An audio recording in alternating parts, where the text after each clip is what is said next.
Прайшоў амаль год пасля нашага апошняга вялікага сольнага выступу. Калі гэты дыск быў выданы, ну, на самой справе мы не спадзяваліся, што ён будзе мець такі поспех, які ён мае зараз. У сэнсе, калі мы можам так казаць, камерцыйным.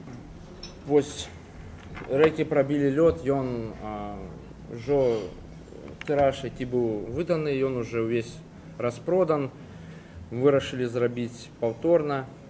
Таксама да гэтага дадалі выдання DVD, які быў запісаны вось тады. Альбом «Реки пробили лед» — это песни про наше житё. Вот. То есть реки пробили лед, мы все под льдом. Это на уровне, вот все захопляются, группа «Кино», революционеры, мы ждем перемен. Это тупо, напрямую, мы ждем перемен. Реки пробили лед, мы верим, что реки пробьют лед, и они пробьют. Стучим, что верим, молодец,